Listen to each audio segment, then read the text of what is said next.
Hey there, Margie Bryce here, bringing you the Crabby Pastor podcast.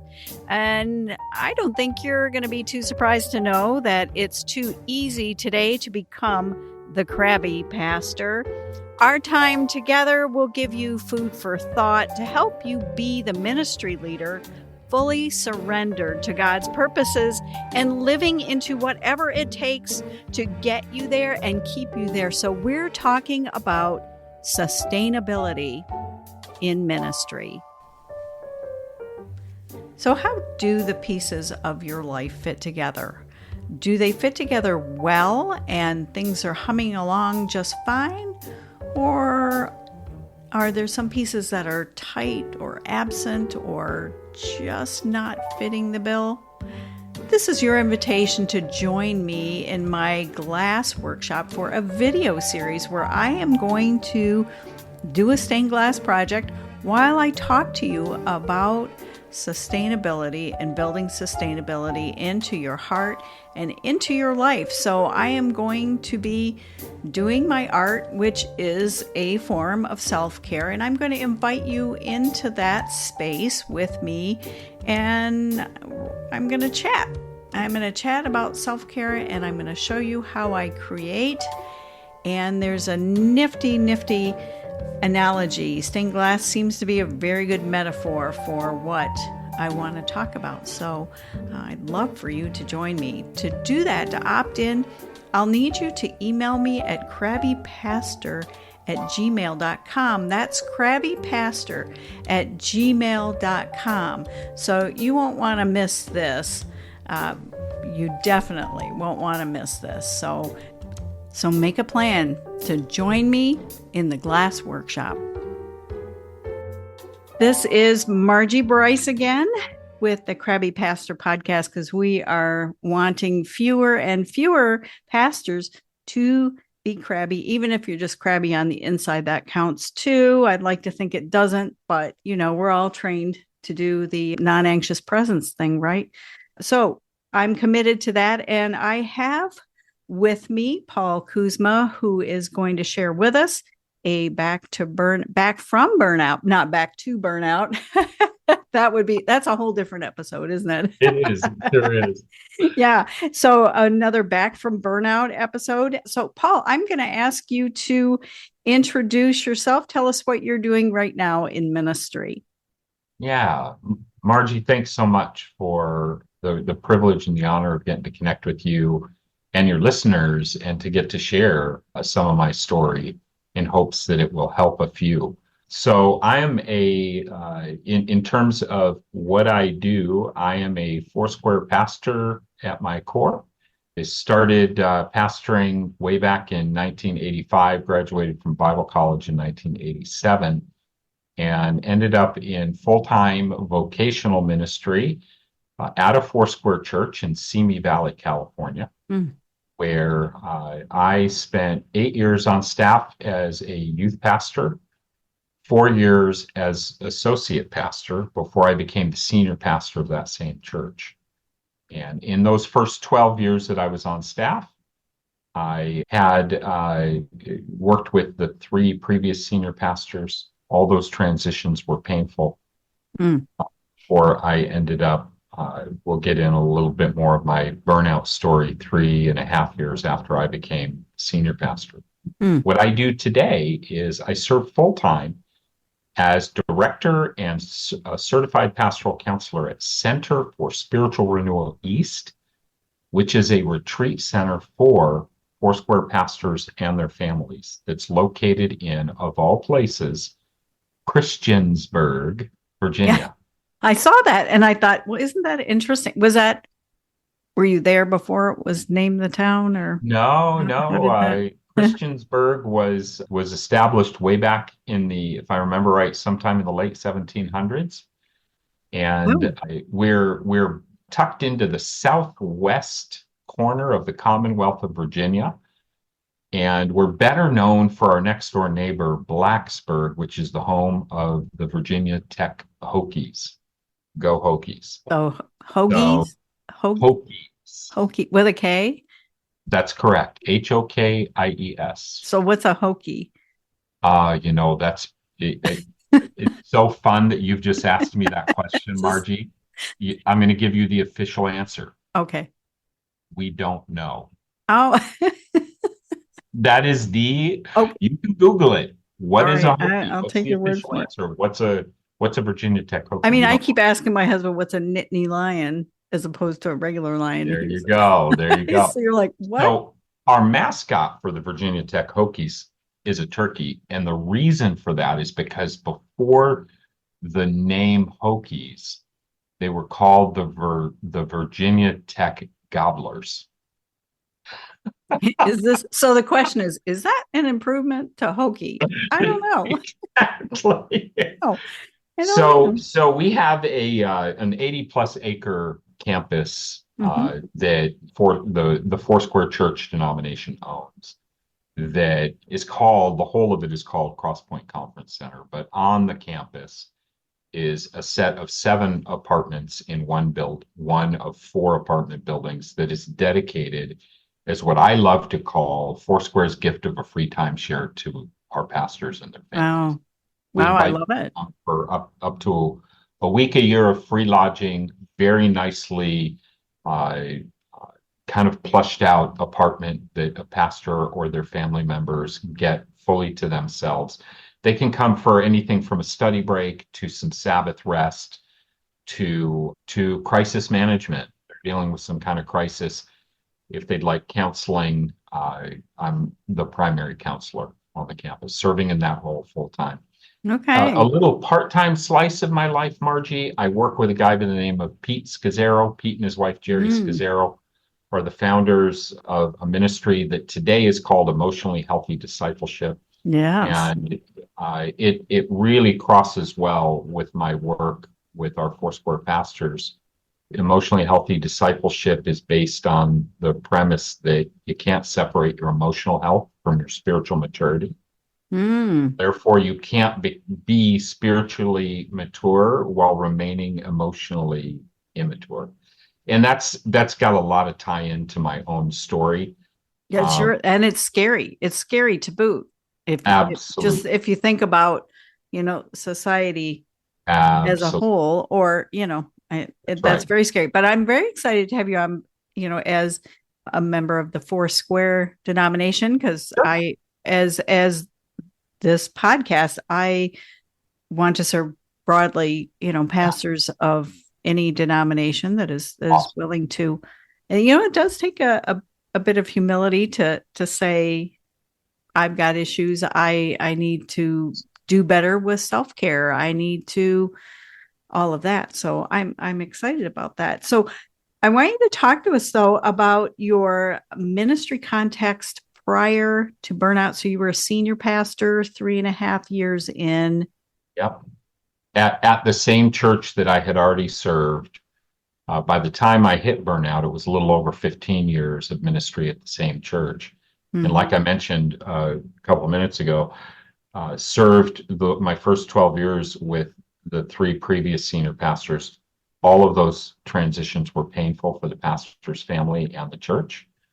And when I became the senior pastor, started to do some history on the church, I discovered it was actually started in 1949. Hmm. I was the 9th pastor in the church's history, and the church had never known a positive pastoral transition Hmm. that I could trace.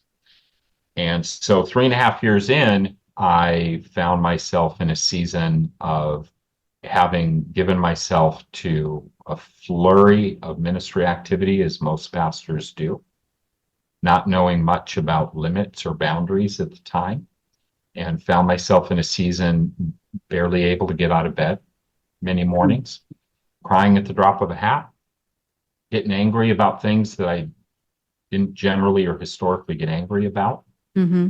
and wondering what in the world I was doing in the job I was in. Had a pastoral counselor in my life at the time. I was not in any kind of official therapy or counseling. It was more of a mentor kind of relationship, who Mm-hmm. sat me down and said, Paul, I think you're in burnout.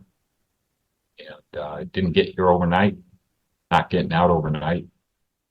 And you need to look at getting some help. Wow. So that was kind of the ministry context. It was a season of a lot of learning to grow out of that and grow back from burnout. Mm. How long did it take your process? So you were told by a mentor, I Yeah. think you're in burnout. How long then did it take you to get back to some semblance of, normal? I'm doing air quotes over normal. I think that's a setting on the dryer, but you know. Well, it's been well to 2020. It was 23 years ago right now that I was in that season. It was Mhm. January, February of 2001 that I hit that season. And Margie, that's a hard question to answer. Mm. I I can't really put a number of how long it took me. And in some ways, I still, when I share my story, say I'm in recovery. Mm. Because the reality is that, at least for me, and a lot of pastors that I work with these days who are navigating burnout, what we realize is once you get out of it, there's no guarantee that you don't experience some level of it again.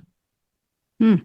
So in some ways, I say that I'm still in recovery. And some of the main issues that I discovered in counseling and therapy in my initial recovery season, I'm still navigating and managing those issues that led me to burnout today that I ended up discovering. But if I can go back to my initial recovery, Hmm. I would say I was in a what I called a modified sabbatical for about 6 months. And what I mean by modified sabbatical is I wasn't away from the church the entirety of that time, but I was given freedom by my church council and my district supervisor to do what I needed to do to find my way back to health during that season of time.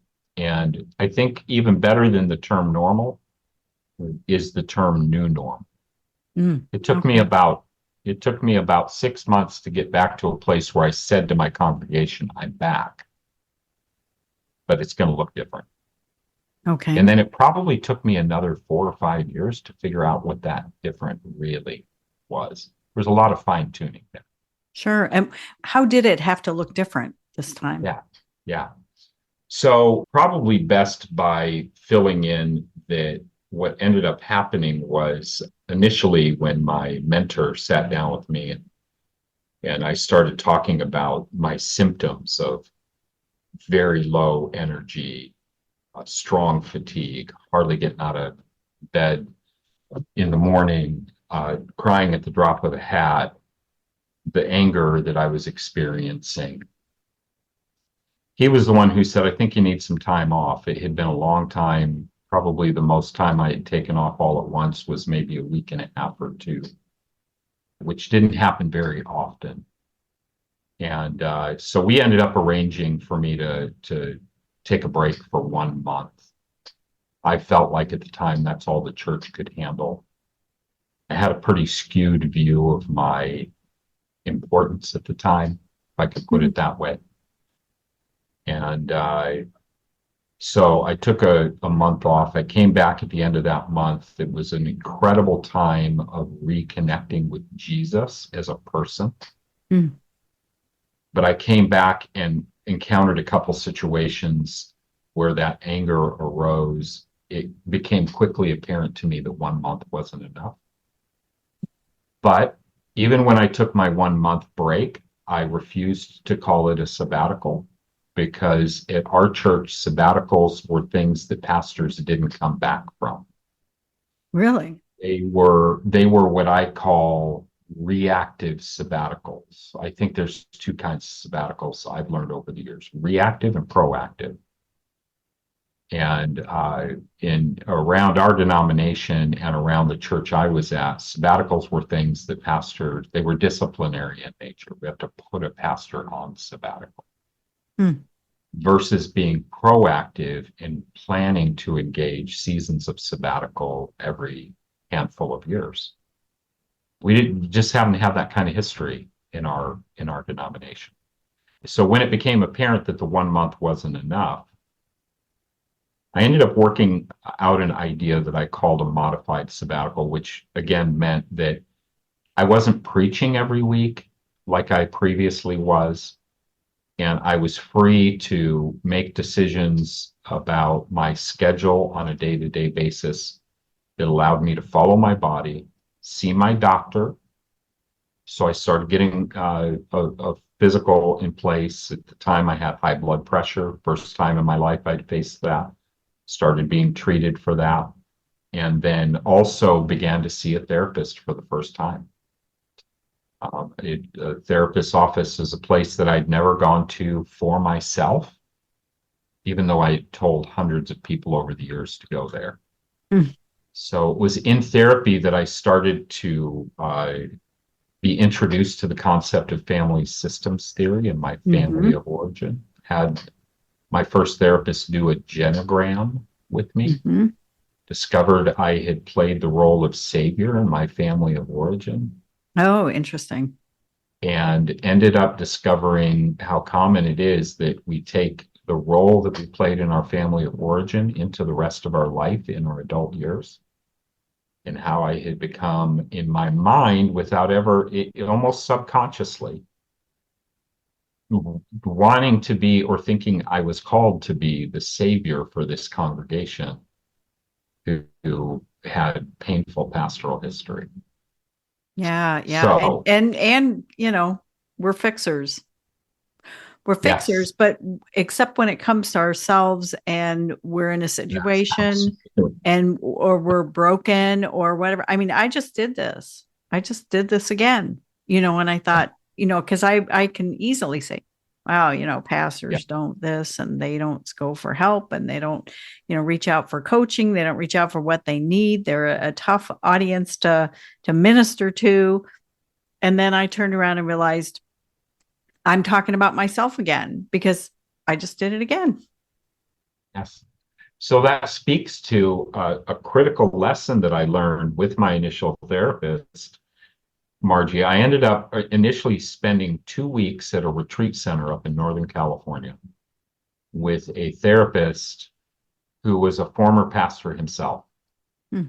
And during the course, at the end of those 2 weeks, on the last day I was there, my friend Russ said to me, Paul, I think you're going to make it long term in ministry, but it's not going to be without a lot more pain and a lot more loss of relationship.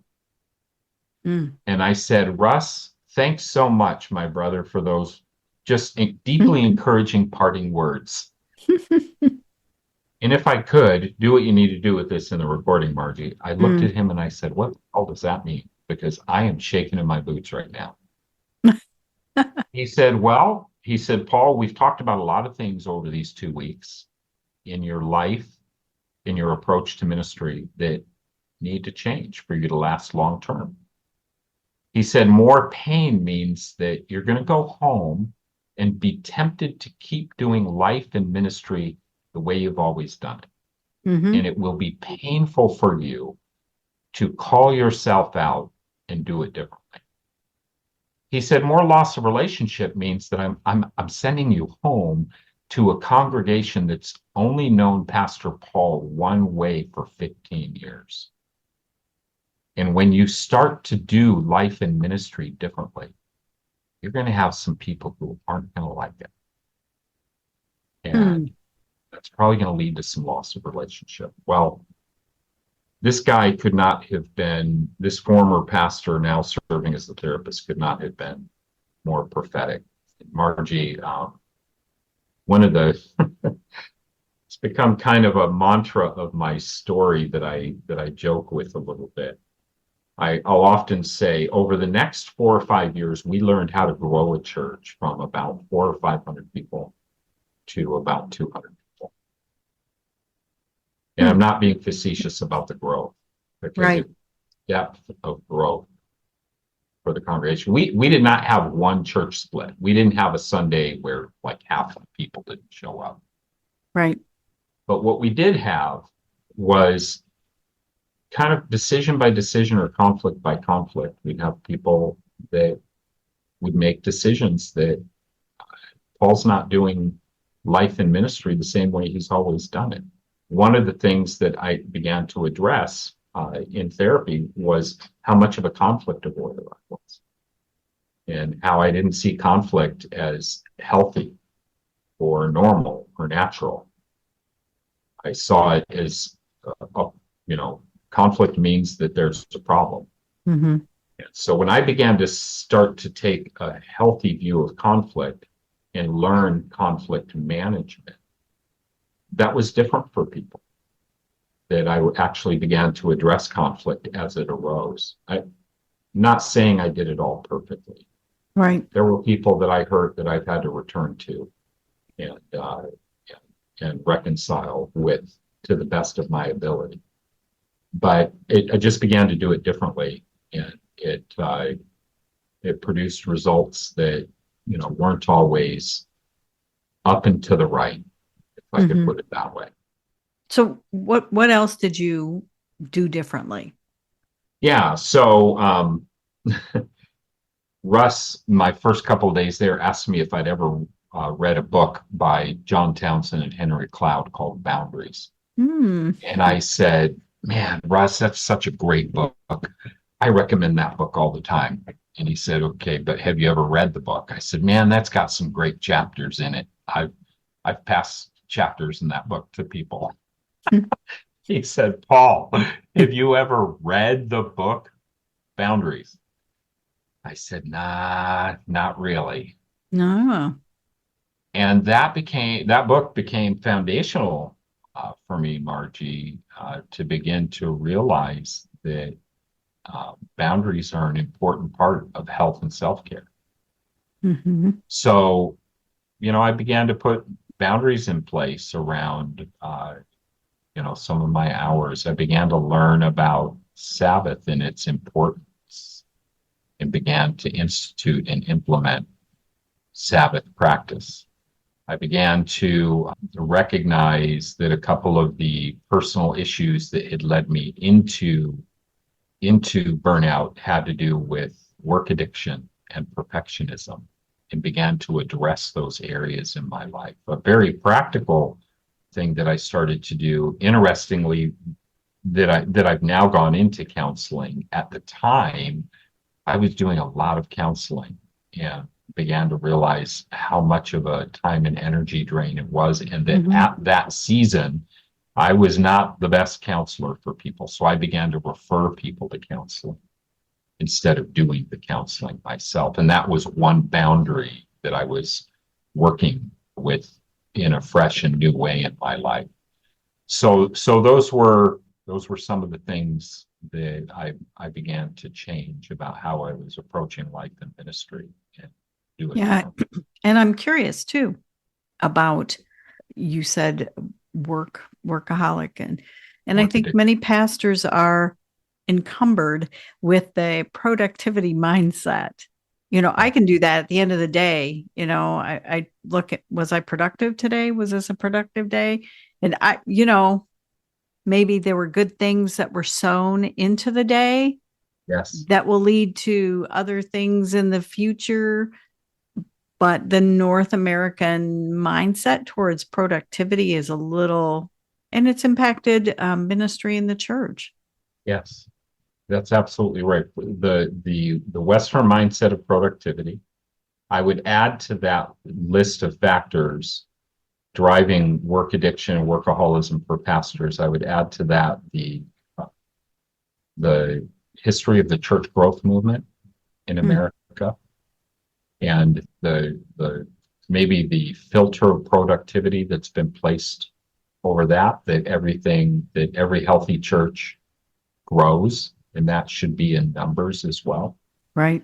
I think I actually have learned for myself, I've become more convinced that there's a place for the small church in America.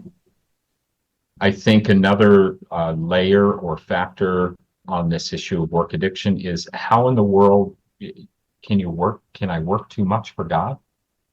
I mean, if I just put in the work, he'll pick up the rest of the pieces, right? I mean, he'll take care of everything else. When we look at some of our historical figures around American Christianity, and some of the popular evangelists, pastors, ministers, they adopted the mindset, I'd rather burn out than rust out. Hmm. Some of those kinds of things were models for me.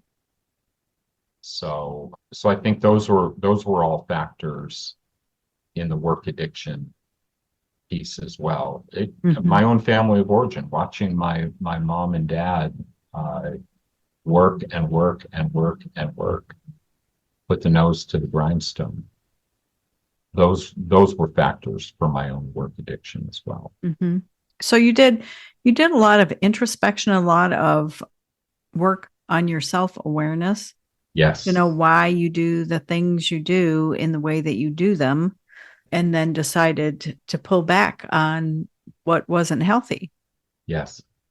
I started realizing that the the best gift that I can give to anybody else in my life is a healthy me. Absolutely. Absolutely. Because there's people all around you, your family, your friends, the people that you're called to lead in ministry, and those relationships matter. Right, right. The analogy of anytime anybody gets on an airplane and you get that safety briefing, and if the oxygen mask drops Hmm. down, please make sure you put your own oxygen mask on before you put it on, before you help somebody else. Right. I think that's so important for pastors, ministers to pick up that analogy that we can't help others if we can't help ourselves. We Right. can't care well for others if we're Right. not caring for ourselves. Right. Right. Well, so you talked a lot about you're still in recovery, which means then also that, you're acquiring that level of self-awareness is something that you chronically attend to. Yes, it is. So one of the things that means for me very practically is that I still see my therapist to this day. And I learned about 12, 13 years ago when I went into school for counseling. I wasn't aware that counselors, as you're going through school, you're required to be in therapy yourself. And I thought how profound is that I'm it's another level of self-care. The propensity of pastors that I work with who have an aversion to therapy and counseling, it's pretty strong. I've come to the place now, Margie, where I tell pastors all the time, I've become convinced that every pastor needs a therapist. As a Mm. matter of fact, just that you answered the call to ministry tells me you need a therapist. Oh, okay. Well, now I'm going to have to ask you to say more about that. Yeah, so ministry is so complex. I think it was, if I have it right, I think I've heard that it was Peter Drucker who quoted some kind of research that had been done maybe a couple decades ago that discovered that uh, pastoral ministry, that uh, pastoral ministry is one of the most hazardous and stressful occupations. Like it was in the top three. Hmm. And I think every pastor needs, some running partners. I don't think we can do this alone. We're not meant to do this alone. I think even scripturally, biblically, we're not meant to do this alone. We're meant to do this with other people. But yet there's kind of a mystique out there that the pastor's got to be perfect. The pastor's got to have it together. The family of the pastor has to have it together. The reality is that we're all humans. Hmm. One of my distant early mentors in the work that I do now was a guy by the name of Archibald Hart, and he served out the bulk of his career as the director of the School of Psychology at Fuller Theological Seminary in Pasadena. Mhm. Did a lot of research around pastors and a lot of counseling in this area. And he used to say, I heard him say to multiple groups of pastors over the years, Margie, pastors don't get into trouble because they forget that they're pastors. Pastors get into trouble because they forget that they're people. Mhm. We forget that we're human. Sometimes I feel like you forget that you're finite That's right. and that there are limits. That's what I mean by that. We have limits to what we can do. God is infinite, Yes, but we are definitely finite, and that's we need absolutely. to then intentionally allocate our time, energy, attention, resources That's accordingly and not burn the candle at both ends, as they say, for yeah. burnout for sure. So you did your counseling, you did your sabbatical, which I think it started out a revised sabbatical, but Yeah, then you modified moved sabbatical is into what more of a sabbatical after that. And what are some other things that you did to address your burnout, or did we pretty much get them? yeah, I would say I began to look at my year every year in the scope of rhythms. What would the rhythm of my year look like? And I began to build in a rhythm of rest and retreat. So I started to take 1 or 2 3 to 5 day study breaks each year where I would get out of town somewhere. I Mhm. called it a study break for lack of a better term. Mhm. What it was an ability to get out of town where the pressure was. I believe in that old Western term of getting out of Dodge. Mhm. Thing about getting out of our everyday, getting out of the demands of home, and giving yourself some freedom to follow your body in terms of rest for those days, to work when you feel you have the energy for work. So there was study that took place within that break. I would often plan out my next 4 to 6 months of sermon themes, take a look at, what the vacation calendar looks like for our family over the next several months. I started to take vacation rather than minimize vacation. Rather than getting the medal for not taking That's vacation. absolutely right. Yeah. Instead of, I developed a preaching team format of ministry around our church, which was another area of contention at times for some people for those first few years. I also, again, I mentioned a little earlier, I started to implement Sabbath, a weekly Sabbath, to take a look at what it looked like to unplug for those 24 hours to stop. And then another practical point I began when I picked up Scazzero's his original book, The Emotionally Healthy Church, in 2003. I ended up just closely following that material. It was early enough in what was happening around the Scazzeros at that time that I was able to get to know him a little bit personally. Started to ask him, how he was applying this concept of emotionally health, discipling people in their emotional health to ministry life, and began to apply a lot of those principles.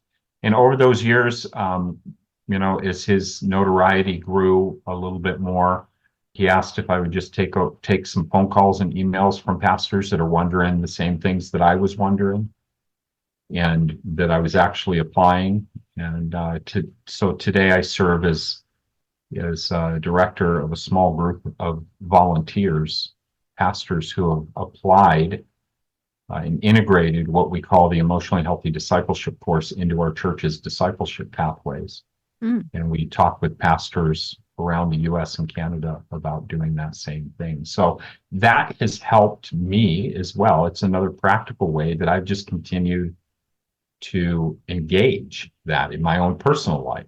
The concept of seeing my emotional health as a point of discipleship, Sure, sure. And not it's something separated from my followership of Jesus. right, right. And you get to see Jesus do redemption That's right. That's right. of a challenging situation. Yes. So here we are a bit after COVID. I mean, to the point where I think the throngs at Christmas, during this recent Christmas season have returned or close to returned, even though numbers still are not where they were before. But, and that's where my concern is, how hard are pastors working to thinking that what they do is going to get everybody to come back, whether that's an additional burden that pastors are carrying right now. But I would like to see what you would say are the top 3 things that you might say to ministry leaders today, maybe who are wondering if they're dealing with burnout or just in terms of their work-life balance, maybe. So what are your top 3 pieces of advice that you would offer to ministry leaders? That's a great question. And I would say, Margie, that first and foremost would be to really adopt a mindset that who you are is more important than what you do. But what you do matters. Mm-hmm. It matters for eternity. But Right. who you are matters more. The best gift, again, that you can bring to your congregation as you're leading and pastoring and shepherding people is a healthy you.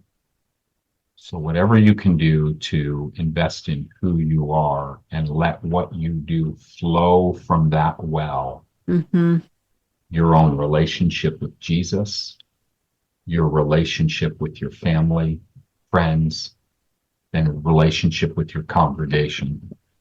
And then another mantra that I've picked up in my relationship with Pete Scazzaro would essentially say that the state you are in is the state that you give to others.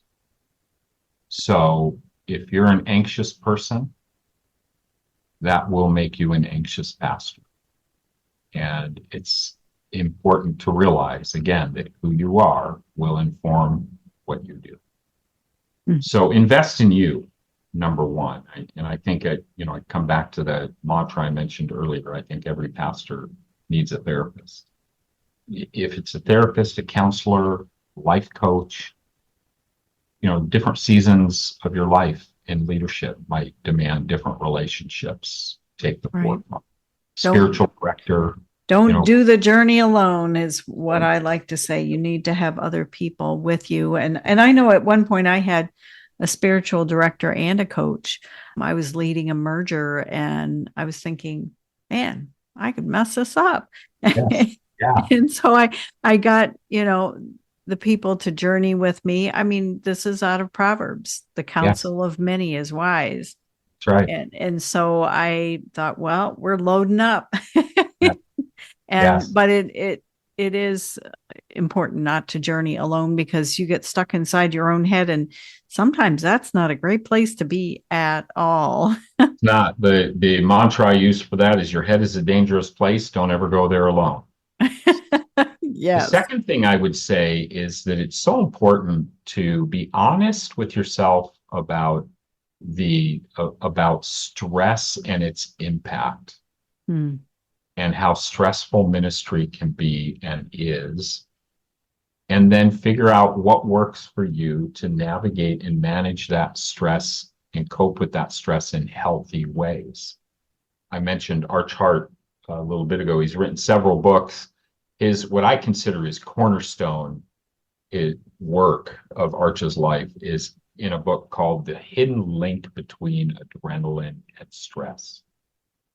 While he spent the final bulk of his career as a clinical psychologist and dean of the School of Psychology out there at Fuller, he started his career as a scientist, and then he ended up mixing those two disciplines and did some research about the impact of adrenaline to our stress management. So that's the hidden link between adrenaline and stress? Between adrenaline and stress. It's an older book. It's about 40, maybe a little over 40 years old, but it's as relevant today as it's ever been. And he wrote it for pastors. So it's a great way to get acquainted with this concept of adrenaline, this chemical that God created us with and has great purpose of use, but is actually a chemical that we can become addicted to.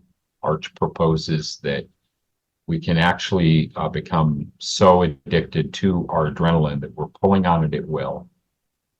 We're calling it crisis management, or we're calling it, I do my best work in the last minute. No. What that really means is that you like the adrenaline. Arch was one of the earliest folks that I heard talking to pastors about the concept of self-care. And he would often say, Margie, he would say, Pastor, please don't confuse your adrenaline with the anointing on Sunday morning. That's funny. I like that. So the impact of stress on your physical body, I would say that would be the second piece of advice that I would give to pastors that are recognizing burnout and its impact. And then I would say, the number 3 thing I think would be found in a couple of questions. One is, what are you doing for fun in your life? I know I tend to take myself way too seriously. Mm-hmm. So I have to really lean into having some fun in my life to supplement stress and cope with stress in more healthy ways. But then I would also ask the question for pastors, I ask them regularly, who are your friends outside of ministry who are not projects? That's a good question. Who's your friend outside of your church, outside of your ministry, that's not the guy on the treadmill next to you that you carry a gym membership to lead people to Jesus? Who's the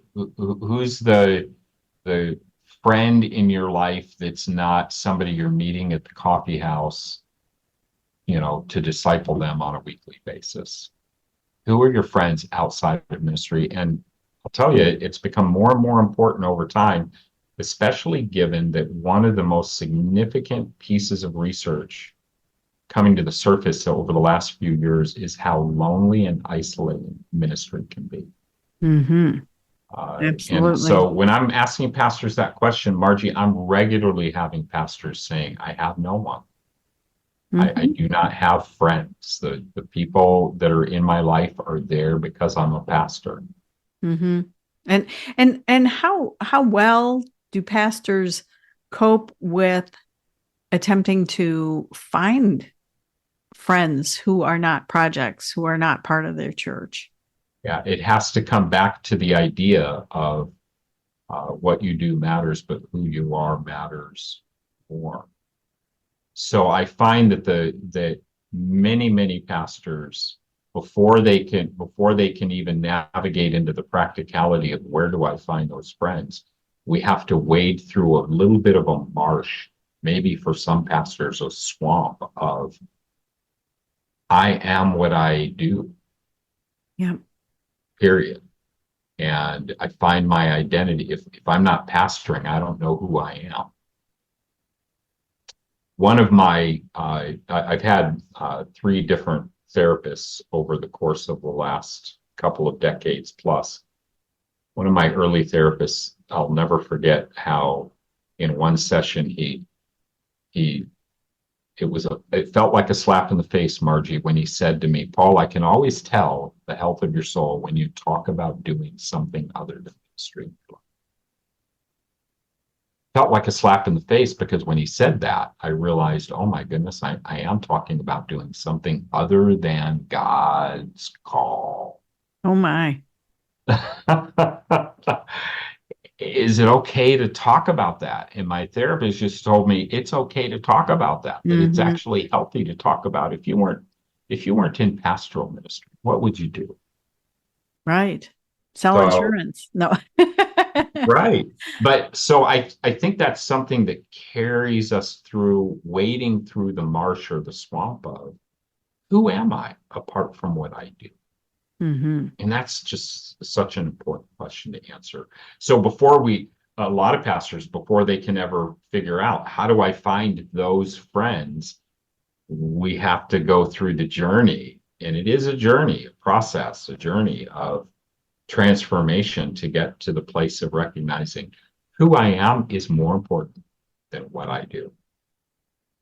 That is huge. And, I'm going to stop us on that note. This is a good place to stop it. You've just really given us a lot of food for thought here as we've talked. And I have a feeling at some point I'll be tapping you on the shoulder again to join us some more. Awesome. So I want to really, really thank you for being willing to share your story and the things that you learned along the way, in the hopes of other people grasping onto some of these concepts and really thinking them through.